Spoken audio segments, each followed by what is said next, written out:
नमस्कार दोस्तों, कैसे हो आप सब। उम्मीद करेंगे मस्त मजे में। मैं भी बिल्कुल मस्त मजे में। आप 12th क्लास फिजिक्स की क्लास देख रहे हो। 5 चैप्टर हमारे कंप्लीट हो चुके हैं। फिजिक्स का पेपर हो गया होगा और बिल्कुल आसान पेपर आया, आपने देखा ही होगा। अब है विद्युत चुंबकीय प्रेरण। तो विद्युत चुंबकीय प्रेरण में पहला ही टॉपिक आ रहा है विद्युत यानी चुंबकीय फ्लक्स। पहला टॉपिक क्या है? चुंबकीय फ्लक्स। तो देखना, पहले मैं स्टेटमेंट पढ़ूंगा और उसके बाद चुंबकीय क्षेत्र में स्थित किसी तल से अभिलंबवत गुजरने वाली चुंबकीय बल रेखाओं की कुल संख्या उस तल से संबद्ध चुंबकीय फ्लक्स कहलाती है। गुजरने वाली संख्या उस तल से संबद्ध चुंबकीय फ्लक्स कहलाती है। किस प्रकार देख लेना।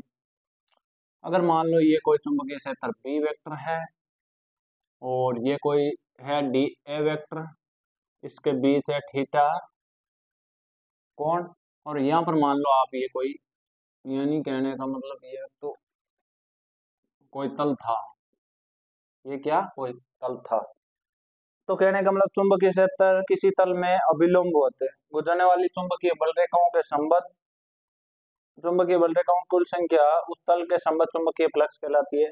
अतः कुल चुंबकीय फ्लक्स को फाई द्वारा डिनोट करते हैं। फाई बराबर है समाकलन B vector dot D A vector. इस प्रकार होगा। इसको सोल्व करने पर बी टी यानी B A cos theta answer आएगा, यानी चुंबकीय फ्लक्स इतना लगेगा। थीटा क्षेत्रफल सदिश चुंबकीय सदिश के बीच का कोण है जो 0 डिग्री तथा 0 डिग्री होगा तो क्या होगा? कोस जीरो का मान 0 होता है। तो यानी कोस जीरो का मान 1 होता है, तो इसका मान आएगा बी ए या ए बी। अब दूसरी बात, एक होगा 90 डिग्री पर, बी ए कोस 90 डिग्री। एक तो होगा 0, एक होता है कोस 0। 90 का मान होगा 0, तो इसको गुणा करने पर क्या आएगा? 0।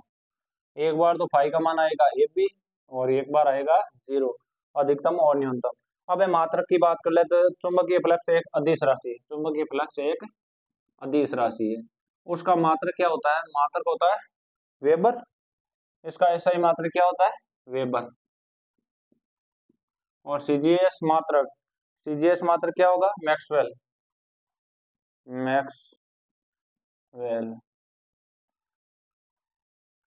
तो आगे एक अन्य मात्रक टेस्ला इंटू मीटर स्क्वायर भी होता है। अब है फैराडे के फैराडे के नियम। अब आगे वाला क्या है? फैराडे के नियम। फैराडे के कुल 2 नियम थे, देखेंगे दोनों नियमों को। फैराडे के 2 नियम है, दोनों नियमों को देखेंगे। फैराडे के नियम।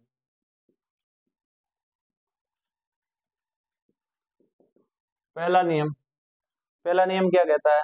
जब किसी परिपथ से संबद्ध चुंबकीय बल रेखाएं या चुंबकीय बल रेखाएं बदलता है तो परिपथ में एक विद्युत वाहक बल उत्पन्न होता है या हो जाता है। तभी वे तब तक विद्यमान रहता है, यानी प्रेरित विद्युत वाहक केवल तब तक विद्यमान रहता है जब तक फ्लक्स में परिवर्तन होता है। एक प्रेरित विद्युत वाहक बल उत्पन्न होता है और वो तब तक विद्यमान रहता है जब तक कि चुंबकीय यानी जब तक कि फ्लक्स में परिवर्तन हो। प्रेरित विद्युत वाहक बल तब तक रहता है जब तक फ्लक्स में परिवर्तन होता है। पहला नियम यह कहता है फ्लक्स में परिवर्तन के बराबर होता है। फिर उसके बाद है, और विद्युत वाहक बल को ई द्वारा प्रदर्शित किया जाता है, ई के द्वारा, कैपिटल ई के द्वारा। फिर उसके बाद दूसरा नियम है द्वितीय नियम सुनना। उत्पन्न प्रेरित विद्युत वाहक बल यानी परिपथ से संबंध या फ्लक्स में परिवर्तन की दर को दर्शाता है। प्रेरित विद्युत वाहक बल परिपथ से संबंध यानी फ्लक्स में परिवर्तन की दर होती है d5/dt को दर्शाएगा। अगर n फेरे हो तो n फेरे होने पर क्या होगा? n d5/dt इसके बराबर होगा। और ऋणात्मक चिन्ह यह दर्शाता है कि फ्लक्स में परिवर्तन का विरोध हो रहा है। परिवर्तन का क्या हो रहा है? विरोध। अब है एक अन्य मात्रक, या ई का मात्रक क्या होता है? विद्युत वाहक बल का मात्रक होता है वोल्ट। विद्युत वाहक बल का मात्रक होता है वोल्ट। अब हम देखेंगे चुंबकीय फ्लक्स। चुंबकीय फ्लक्स का क्या, फाई इज इक्वल टू समाकलन B vector dot D A vector, यही था। फिर इसमें हम क्या कर सकते हैं, बी वेक्टर कांस्टेंट वैल्यू है तो डी ए का समाकलन करने पर ए बी कोस थीटा आएगा। इसका क्या आएगा, ए बी कोस थीटा। फिर क्या था, अगर फेरों की संख्या हो या कुंडली में हो, कुंडली में हो या कुंडली में फ्लक्स याद निकालना हो तो A B N cos theta या N A B cos theta. अब है कुंडली में प्रेरित विद्युत वाहक बल, तो आगे देखना फिर कुंडली में किस प्रकार निकालेंगे। पहले क्या करते हैं, ई वेक्टर बराबर D phi upon D T, किसके नियम से, फैराडे के द्वितीय नियम से। पर फाई का मान हमें पता है, क्या है फाई का मान, फाई का मान है N A B cos theta, क्या है N A B cos theta. फिर क्या करेंगे, ई में परिवर्तन करेंगे, फिर ई में परिवर्तन करेंगे तो एन ए बी तो बाहर आ जाएगा cos theta upon D T, cos theta upon D T. फिर क्या होगा, अब परिवर्तन किसके इस प्रकार से, कोस थीटा को बाहर ले लो, N A cos theta B vector upon D t या d B upon D t, ये भी लिखा जा सकता है। फिर d A upon D t, d V upon D t. कुंडली से संबद्ध चुंबकीय फ्लक्स में फेरों की संख्या के बराबर चुंबकीय क्षेत्र को बदलकर कुंडली के पृष्ठ के क्षेत्रफल को परिवर्तित करके चुंबकीय क्षेत्र व पृष्ठ के क्षेत्रफल के मध्य कोण कोजा में परिवर्तन के विद्युत वाहक बल द्वारा किया जाता है। अब उसके बाद आते हैं, उसके बाद क्या आता है, उसके बाद आते हैं लेंज के नियम। ये नियम प्रेरित विद्युत धारा की दिशा बताता है। इस नियम के अनुसार किसी परिपथ में विद्युत वाहक बल या धारा की दिशा इस प्रकार होती है कि इसके कारण का विरोध कर सके जिससे कि वे उत्पन्न हुई है, यानी उसके कारण का विरोध करती है जिससे कि विद्युत धारा उत्पन्न हुई है। यह नियम ऊर्जा संरक्षण का नियम भी है।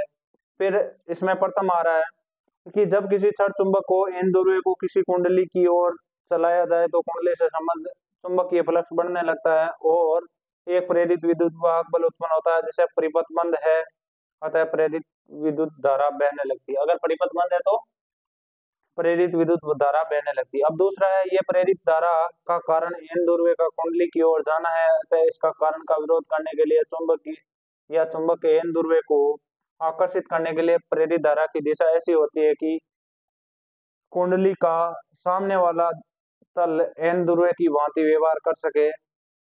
चित्र में दिखाए अनुसार प्रेक्षक कुंडली की ओर वामावर्त दिखाएगी। फिर तीसरा है, कुंडली में उत्पन्न प्रेरित विद्युत वाहक का कारण अपेक्षित गति का कहा जा सकता है। उदाहरण के लिए कारण का विरोध करने के लिए चुंबक और कुंडली के मध्य अपेक्षित गति का विरोध होना चाहिए, इसलिए कुंडली का स्वयं चुंबक गति की दिशा में चलना प्रारंभ कर सके।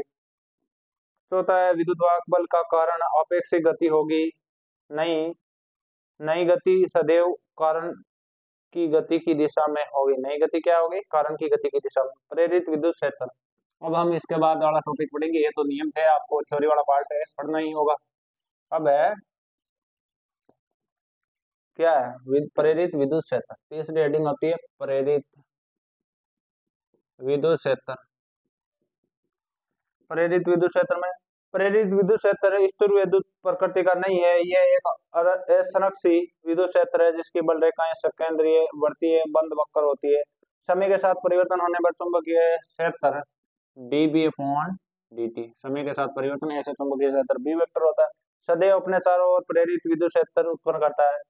प्रेरित विद्युत क्षेत्र प्रेरित विद्युत वाहक बल के समानुपाती होता है। प्रेरित विद्युत क्षेत्र प्रेरित विद्युत वाहक बल के समानुपाती होता है। सॉरी, समाकलन ऑफ ई वेक्टर प्रेरित विद्युत क्षेत्र के समानुपाती होता है। फिर क्या करेंगे, E vector is equal to वही d phi by D t, समीकरण 1 व 2 से, समीकरण 1 व 2 से। तो समीकरण 1 को 2 से क्या करेंगे, समाकलन ई वेक्टर डॉट डीएल या डी आई वेक्टर बराबर D phi by D t, D phi by D T. फिर क्या करेंगे,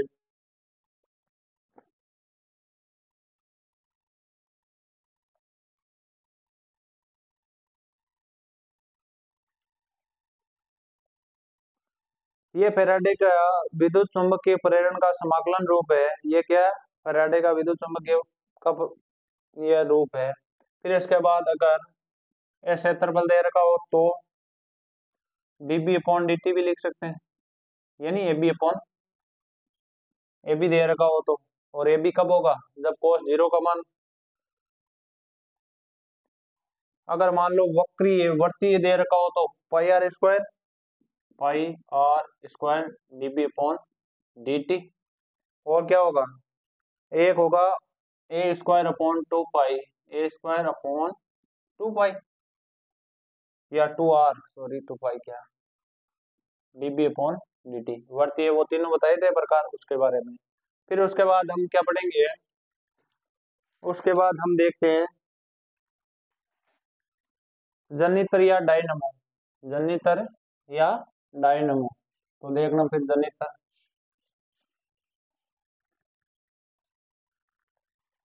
विद्युत जनित्र में विद्युत क्षेत्र में कुंडली को घुमाकर विद्युत वाहक बल प्रेरित करवाया जाता है। क्या करवाया जाता है, प्रेरित विद्युत वाहक बल।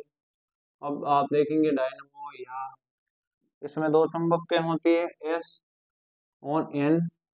फिर उसके बाद क्या होता है,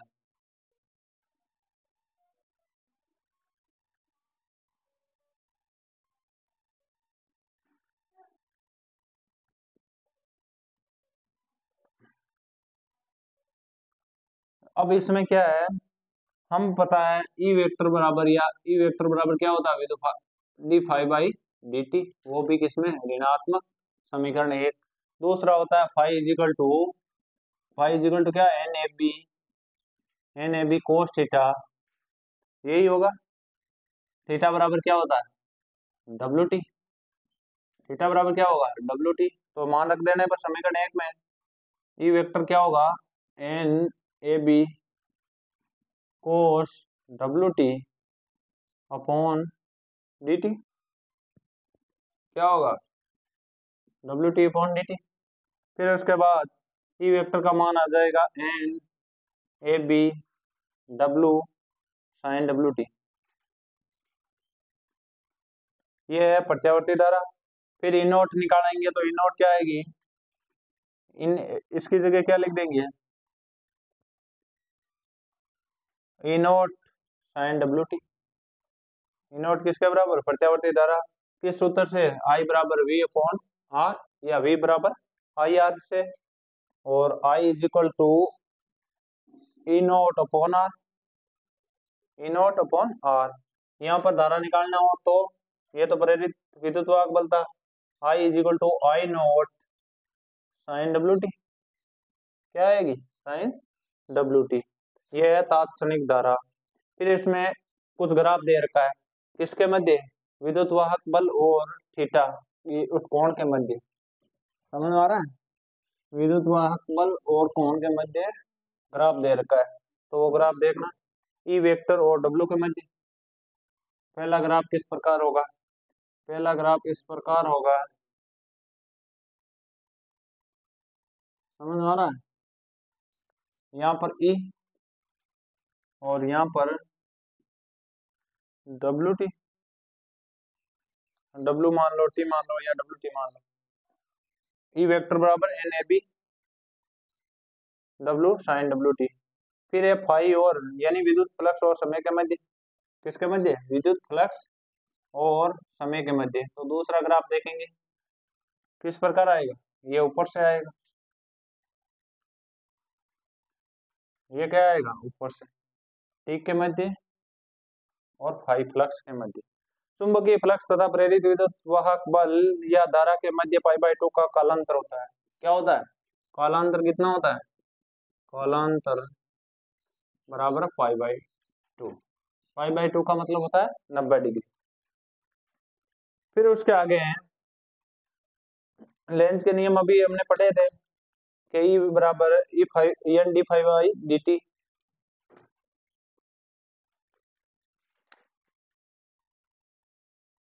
लेंज का नियम ऊर्जा संरक्षण पर आधारित है। चुंबक को कुंडली के पास ले जाने में या दूर ले जाने में किया गया कार्य कुंडली के अंदर विद्युत ऊर्जा के रूप में रूपांतरित हो जाता है।